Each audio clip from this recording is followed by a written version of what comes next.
কৃষ্ণ নামের মালা গে কৃষ্ণ নামের মালা গেথে হরি নামের মালা গে হরি নামের মালা গেথে গলায় পড়ে না রাধা নামে রাধা বাসি সুর বলে না রাধা নামে তাই হরি হরি বলে না আপন করিয়া গাহ হরি নাম শান্তি পাইবে তুমি পাবে পরিত্রাণ আপন করিয়া গাও হরি নাম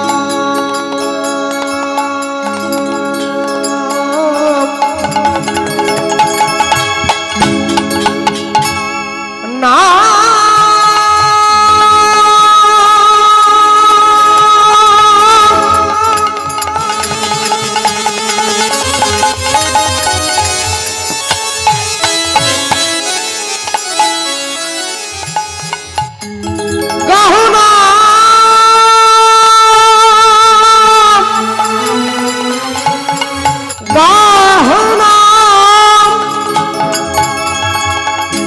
গাহুনাম গাহুনাম গাহুনাম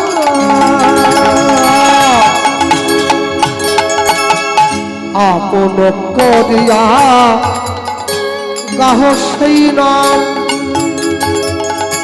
শান্তি পাইবে তুমি পাবে পরিত্রাণ আনন্দ সাগরে ভাসিয়া যাবে আনন্দ সাগরে ভাসিয়া যাবে তুমি আনন্দ সাগরে ভাসিয়া যাবে তুমি আনন্দ সাগরে ভাসিয়া যাবে কণ্ঠ ভরে নাম গাও নাম গাও নাম গাও রাধা নামে সাদা বাজে সুর বলে না রাধা নামে সাদা বাজে না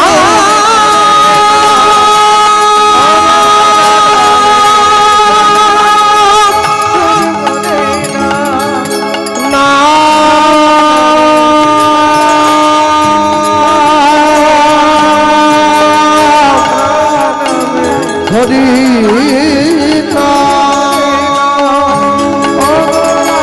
নামে সাদা বাজে সুর বলে না কৃষ্ণ করুণা সিন্ধু দীন বন্ধু জগৎ জগৎপতে গোপেশ গোপিকাকান্ত রাধাকান্ত নমস্তুতে রাধাকান্ত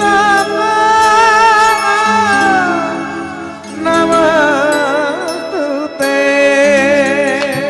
ভগবানকে সেবা দিয়ে যেই রামানন্দ স্বামী মন্দিরের দরজাটা ছুটে গিয়ে খুলে দিয়েছে চমকে উঠল প্রেমানন্দ কি প্রেমানন্দ নাম ধরে ডাক দেওয়ার সঙ্গে সঙ্গে প্রেমানন্দ ছুটে গিয়ে রামানন্দ স্বামীর সম্মুখে দাঁড়িয়েছে গুরুদেব অপ্রেমানন্দ আয় বাবা আয় আয় কাছে আয় আমি বলছি কি তুই তোকে আমি যেমন ভাবে ভিক্ষা করতে বলেছিলাম তুই সেইভাবে ভিক্ষা করেছিস হ্যাঁ গুরুদেব আপনি আমাকে যেমন বলেছেন আমি সেইভাবে আজকে গুরু রামানন্দ স্বামী ঘরের দরজাটা খুলে দেখছে প্রত্যেক দিন যে ভগবান সেবা করে যায় থালায় অর্ধেকটা অন্ন থাকে না গ্লাসে অর্ধেকটা জল থাকে না বাটিতে অর্ধেকটা ব্যঞ্জন থাকে না কিন্তু আজকে যেমন দিয়েছিল সব সেইভাবেই ধরা আছে আজকে ভগবান সেবা করেননি তাই রামানন্দ স্বামী প্রেমানন্দকে ডেকে জিজ্ঞাসা করছে প্রেমানন্দ আমি তোকে যেমন ভাবে বলেছিলাম তুই সেইভাবে হ্যাঁ গুরুদেব আপনি যেমন ভাবে আমাকে বলেছেন আমি সেইভাবে সেবা করেছি। আচ্ছা, তাহলে কি আমার সেবা দিতে কোনো ত্রুটি হয়েছে? বারবার ধরে প্রেমানন্দকে জিজ্ঞাসা করছে। হ্যাঁ প্রেমানন্দ বলতো, আমি তোকে আসতে মনে রাখবে, জীবনে 3 জায়গায় মিথ্যে কথা বলতে নেই। এক হচ্ছে গুরুদেবের কাছে, এক হচ্ছে নিজের পিতামাতার কাছে, আরেক হচ্ছে নিজের শিক্ষক শিক্ষিকার কাছে। জীবনে এই 3 জায়গায় যদি কেউ মিথ্যে বলে তাহলে সে কিন্তু জীবন থেকে অনেকটা দূরে পিছিয়ে পড়বে। প্রেমানন্দকে বারবার করে যখন রামানন্দ স্বামী জিজ্ঞাসা করছে, আমি তোকে যেভাবে বলেছিলাম সেইভাবে ভিক্ষা করেছিস তো? প্রেমানন্দ বলছে, হ্যাঁ গুরুদেব, আমি সেইভাবে ভিক্ষা করি। অনেকবার করে বলার পর রামানন্দ স্বামীর মনে হচ্ছে প্রেমানন্দ কোথাও গিয়ে যেন মিথ্যে কথা বলছে। আর এইটা ভেবে সঙ্গে সঙ্গে রামানন্দ স্বামী প্রেমানন্দের হাতটা নিয়ে নিজের মাথার উপর দিয়ে বলছে, প্রেমানন্দ, আমার মাথার উপরে হাত দিয়ে সত্যি সত্যি করে বলতো, আমি তোকে যেমনভাবে বলেছিলাম তুই সেইভাবে ভিক্ষা করেছিস? যেই বলে উঠল আর প্রেমানন্দ মিথ্যে বলতে পারল। কি বলছে? গুরুদেব আপনি হ্যাঁ বল বল বল, তুই এতক্ষণ তো বলছিলি আমি তোকে যেমন করে বলেছি সেইভাবে ভিক্ষা করলি, আমায় বল। অনেকবার করে বলার পর এইবারে প্রেমানন্দ আসল সত্যিটা বলছে। আমি কেমন করে ভিক্ষা করেছি জানেন? ঝড় বৃষ্টি বজ্রপাত দুর্দৈব দেখিয়া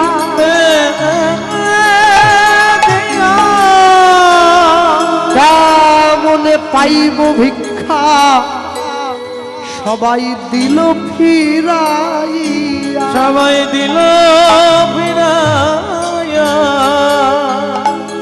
এক ঘর হইতে আমি অন্য ঘরে যাই, কেহ না দিল যে ভিক্ষা, কেহ ফিরিয়া না চায়, কেহ ফিরিয়া না যায়। জমিদার ধরণী মরে করুণা করিয়া, করুণা করিয়া 21 মুষ্টি চাল দিল ভিক্ষার থলিতে ভরিয়া, ঝুলিতে ভরিয়া। যেই সঙ্গে সঙ্গে প্রেমানন্দ বলে উঠল, 21 মুষ্টি চাল জমিদার গৃহিণী আমার থলির মধ্যে ভরে দিয়েছে। রামানন্দ স্বামী চিৎকার করে উঠল, এ তুই কি করলি? এতবার করে তোকে না বলা সত্ত্বেও আমার নিষেধ, আমার কথাকে অগ্রাহ্য করে তুই একটা বাড়ির থেকে।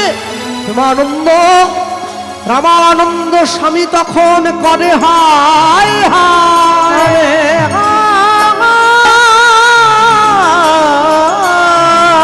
শ্রী গোবিন্দ উপবাসী কি হবে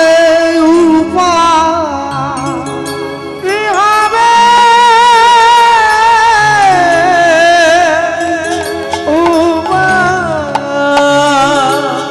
এতদিনের আমার কষ্ট, এতদিনের সাধন ভজন, আমার গোবিন্দ সেবা এক নিমেষের মধ্যে তুই নষ্ট করে দিলি। রামানন্দ স্বামী ছুটে গিয়ে প্রেমানন্দের হাতটা ধরে বলছে, শোন, যে অন্যায়ের জন্য, যে অপরাধের জন্য তুই এত আমার সঙ্গে ছলনা করলি, আমার সঙ্গে কপটতা করলি, আমার সঙ্গে অন্যায় করলি, শোন প্রেমানন্দ, আমি তোর গুরুদেব তোকে অভিশাপ দিচ্ছি, অভিশাপ দিলাম, এই ঘোর অপরাধে নিচ কুলে যাইবা, ভুলে যাইবা। আজ হইতে কৃষ্ণ সেবায় বঞ্চিত হইবা, বঞ্চিত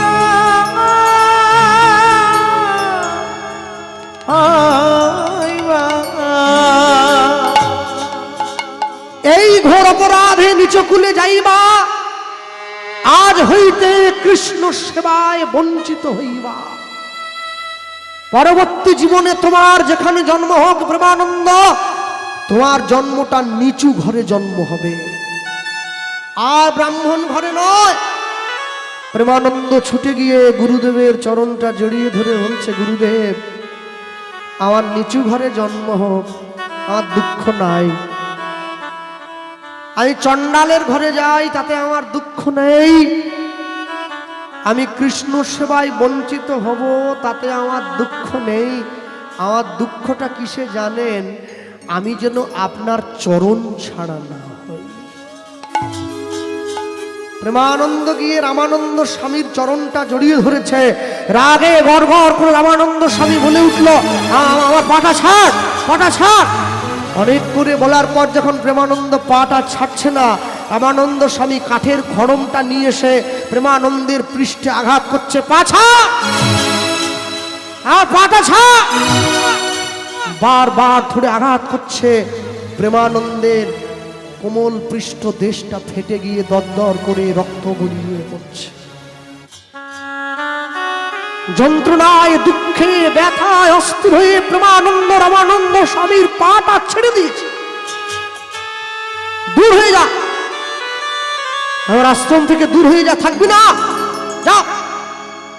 তোর মতো দুরাচারী, তোর মতো ব্যভিচারী, তোর মতো গুরু বিদ্বেষী, তোর মতো ছল কপট দুরাচার লম্পটের মুখ আমি দেখতে যেন না পাই আমার আশ্রমে, যা। প্রেমানন্দের মনে বড় ব্যথা লেগেছে। গুরুদেব, আমি কিন্তু নিজের জন্য ভিক্ষা করিনি, আমি গোবিন্দ সেবার জন্য ভিক্ষা করেছিলাম। তারপরেও আপনি আমাকে মেরে তাড়িয়ে দিলেন আশ্রম থেকে। হ্যাঁ দিলাম, আর এক মুহূর্ত তুই যদি আমার এইখানে বসিস, আমি ভুলে যাব, আমি ভুলে যাব, আমি ভুলে যাব যে তুই আমার শিষ্য। যা, চলে যা। আমার গোবিন্দ না খেয়ে আছে, আমি উপোস করে আছি, আমার গোবিন্দ উপোসে আছে, আমার মাথার ঠিক নেই, তুই চলে যা। আসতে আপনারা বাড়িতে কীর্তনে হরিনামে মন্ত্র বলে শোনেন না? গুরু ব্রহ্মা গুরু বিষ্ণু গুরুদেব মহেশ্বর গুরুরেব পরম ব্রহ্ম তস্मै শ্রী গুরবে নমঃ। যদি আমরা এই মন্ত্রটার বাইরের দিকটা ধরি, গুরু ব্রহ্মা, যেই গুরু সেই ব্রহ্মা, গুরু বিষ্ণু গুরু মহেশ্বর, এটা বাইরের দিক। আচ্ছা, যদি আমি ভিতরের দিকে ধরি, গুরু ব্রহ্মা, ব্রহ্মার কাজ কি? সৃষ্টি করা। গুরু ব্রহ্মা, গুরুদেব আমাদের অন্তরে ভক্তির বীজটা সৃষ্টি করছেন। গুরু বিষ্ণু, বিষ্ণুর কর্ম কি? পালন করা। গুরুদেব অন্তরে কৃষ্ণ প্রেমের বীজটাকে পালন করছেন। গুরুদেব ও মহেশ্বর, মহেশ্বরের কাজ কি? সংহার করা। আমাদের অন্তরের অন্যায়টাকে সংহার করছেন, যেমনভাবে প্রেমানন্দের অন্যায়টা সংহার করলেন। আস্তে যে সমস্ত ইয়ং ছেলে মেয়েরা দাঁড়িয়ে বসে আছো, দেখবে ভারতবর্ষের মাটিতে কত বড় বড় নায়ক নায়িকা দেখা যায় না? ঐশ্বর্য রায়, দীপিকা পাডুকোন। আচ্ছা, তাহলে যে নায়ক নায়িকা সিনেমা দেখার জন্য এত ভিড় হয়, সিনেমা হলে গিয়ে এত চিৎকার করি আমরা, হ্যাঁ, শাহরুখ খান নায়ক, সালমান খান, দীপিকা, এই সব আছে সব। আচ্ছা, একটা কাজ করলে হয় নাকি? কালকে সকালবেলায় ঘুম থেকে উঠে কাজে যাওয়ার সময় আমরা একটা শপথ করি, এসো কি আমরা সকলে মিলে শাহরুখ খানের ছবিতে প্রণাম করে কাজে যাব। আমরা ও ঠাকুর ঠাকুর বাদ দাও, হ্যাঁ, যতই নায়ক নায়িকার ছবি তোমরা দেখো, প্রণাম করার সময় কিন্তু দেবাদিদেব মহাদেবের খালি গায়ে ওই ছাই মাখা ছবিটাকেই লোকে প্রণাম করে। কেন কেন প্রণাম করে? মনে রাখবে, দুধের দাম যদি 10 টাকা কিলো হয়, ওটা সবার সামনে বসে খাওয়া যায়। মদের দাম যদি 1 লক্ষ টাকাও হয়, ওটা বাঁশ বনে গিয়েই খেতে হয়। এটাই হচ্ছে দুধের সঙ্গে মদের তফাৎ। হরি বল, হরি বল। ভালোটা যত ছোটই হোক, খারাপটা কোনোদিন ভালোটাকে ছাপিয়ে যাবে না। দেবাদিদেব মহাদেবের ছবির দিকে তাকালে আমাদের মনে পড়ে ভারতবর্ষের মানুষ ভোগকে ভালোবাসেনি, ত্যাগকে ভালোবেসেছে। আর বড় আশ্চর্য লাগে, আমরা বিজ্ঞাপন দেখে ছুটে যাই। মনে রাখবে, যে জিনিসটার বিজ্ঞাপন যত বেশি হয় ওটা তত বেশি খারাপ। মায়ের হাতে তৈরি করা আটার রুটির বিজ্ঞাপন হয় না, পচা পাউরুটির বিজ্ঞাপন হয়। হ্যাঁ, সব সময় পৃথিবীতে যে জিনিসটা খাঁটি, যেটা আসল, সেটার প্রচারের দরকার হয় না, ঠিক তার কদর করে মানুষ নিয়ে যায়। তুমি যদি চিনি তৈরি হতে পারো না, অন্ধকারে সাপের জিভেও তুমি মিষ্টি বলে মনে হবে। আর যদি বিষ তৈরি হও, তাহলে আলোতে বসেও লোকে তোমায় মুখ দিলে তোমাকে সেই তিতো বলেই মনে হবে।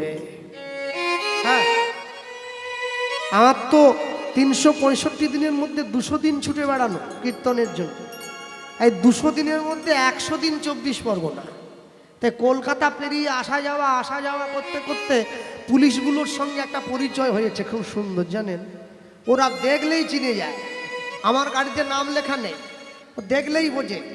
হ্যাঁ, 7866 গোপালকৃষ্ণ পাল আসছে, ওই 7866। আশ্চর্য কি, রাত্রেবেলা গাড়ির থেকে নামিয়ে একজন অফিসার আমাকে বলছে, স্যার নেমে আসুন। আমি বলি, স্যার রোজ তো দেখছেন, তাও কি কাগজ দরকার? বলে, কাগজের জন্য ডাকিনি রে ভাই, আমি জানি আপনার কাগজ ঠিক আছে। মেদিনীপুর থেকে হরিনাম করতে যাবেন, কাগজ ঠিক থাকবে না? কাগজ গন্ডগোল কাজ, যেগুলো চোর হয়। আপনি চোর নাকি? আসুন, নেমে আসুন। তা নামাচ্ছেন কি জন্য? বলে, ছবি তুলবে একটা আপনার সঙ্গে। এই রাত্রিবেলা রাস্তার মধ্যে ছবি তুলবে, লোক দেখলে তো আরো খারাপ বলবে আমাকে। বলে, পুলিশের চোর ধরেছে, ছবি তুলে থানায় নিয়ে যাচ্ছে। বলে, না ওইরকম করে নয়, আপনাকে জড়িয়ে ধরে তুলবো। চোরকে কি জড়িয়ে ধরি নাকি? বলি, ও যাক, পুলিশের কিন্তু দুটোই মারাত্মক, বন্ধুত্ব আর শত্রুতা, খবরদার। জড়িয়ে ধরে ছবি তুলছে। বলি, স্যার আমি তো কোনো নায়ক টায়ক গায়ক টায়ক কেউ নয়, আমার ছবি তুলছেন কেন? বলে, কেন তুলছি জানেন? সব সময় না মোবাইলে চোর চিটিংবাজগুলো ছবি দেখে দেখে আমরা একবারে ক্লান্ত হয়ে গেছি। মাঝে মাঝে ভালো মানুষের ছবি থাক, মনটা খারাপ হলে একবার দেখবো আর কি। হ্যাঁ, যাই হোক, আপনারে লয়ে বিব্রত রহিতে আসে নাই কেহ অবনী পরে, সকলের তরে সকলে আমরা, প্রত্যেকে আমরা পরের তরে। আমি নিজে ভালো থাকবো, আমি নিজে ভালো খাবো, এজন্য পৃথিবীতে আসিনি। হ্যাঁ, আমি নাম উল্লেখ করব না। আস্তে হয়তো কীর্তন করে আমার গাড়ি বাড়ি সম্পত্তি বিশেষ কিছু হয়নি, আমি মানি। অনেকের অনেক কিছু হয়, আমার হয়নি। কিন্তু কি জানেন, আমার মুখে সনাতন ধর্মের কথা শুনে, হ্যাঁ, কম করে 30 থেকে 40 জন বিধর্মী তারা আমার সনাতন ধর্ম গ্রহণ করেছে। এটাই আমার কাছে বড় আনন্দের, আর কিছু হোক আর না হোক। জীবনের বড় প্রাপ্তি কি বলুন তো, আমি মানুষকে বুঝিয়ে দিতে পেরেছি আমার সনাতন ধর্মের গুরুত্ব কতটা। হ্যাঁ, যে নদী হারায়ে স্রোত চলিতে না পারে, সহস্র শৈবাল ধাম বাঁধি আসি তারে। যে জাতি জীবন হারা অচল অসার, পদে পদে বাঁধে তার জীর্ণ লোকাচার। পৃথিবীর শ্রেষ্ঠ প্রেমের নিদর্শন তাজমহল নয়, পৃথিবীর শ্রেষ্ঠ প্রেমের নিদর্শন রাম সেতু। স্ত্রীর ভালোবাসায় আবদ্ধ হয়ে বনের জন্তুগুলো পর্যন্ত সেতু তৈরি করে দিয়েছে। ভালোবাসা একে বলা হয়, ভালোবাসা একে বলা হয়। হ্যাঁ, আমি মানুষ চেয়েও করেছিলাম ভুল, আমি মানুষ চেয়েও করেছিলাম ভুল। তুমি ছিলে শুধু রং করা পুতুল,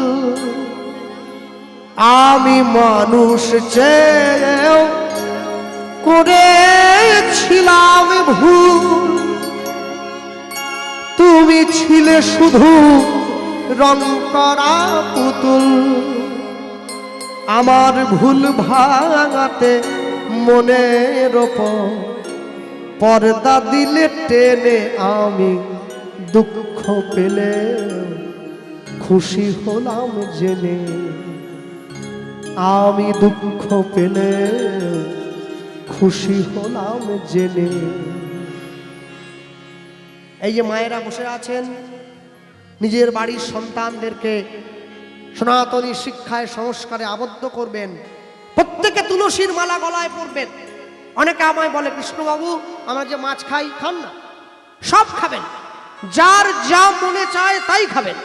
মাছ, মাংস, ডিম, পেঁয়াজ, রসুন, সাপ, টিকটিকি, হিরকি সব খাও, সব খাও। তুলসীর মালা গলায় দাও। যারা নিরামিষ সেবা করে মালাটা কণ্ঠের সঙ্গে লাগিয়ে পড়বে, যারা আমিষ সেবা করে কণ্ঠের থেকে নামিয়ে পড়ো, তবে পড়বে। কেন জানো? তুমি যদি লাইনে না দাঁড়াও তো ডাক পাবে কি করে? একটা 10 বছরের ছেলে নামাজ পড়ে, আর হিন্দু বাড়িতে 80 বছরের বুড়ো, সে হরিনাম করে না। আনন্দ আর নেই কো যেখানে, শুধু মুখের হাসি সাজিয়ে রেখে কাজ কি সেখানে। এই বুকের জ্বালা বুকেই গোপন করে, এই বুকের জ্বালা বুকেই গোপন করে, বলো লাভ কি হবে নকল মালা পরে। আমার সাজানো এই বাগানটাতে তুমি পর্দা দিলে টেনে, আমি দুঃখ পেলেও খুশি হলাম জেনে। আমি দুঃখ পেলে খুশি হলাম জেনে। তুমি নিজের মুখে বললে যেদিন সবই তোমার অভিনয়, সত্যি কোনো কিছু নয়। আমি দুঃখ পেলে খুশি হলাম জেনে। আমি দুঃখ পেলে খুশি হলাম জেনে। প্রত্যেকে যারা বসে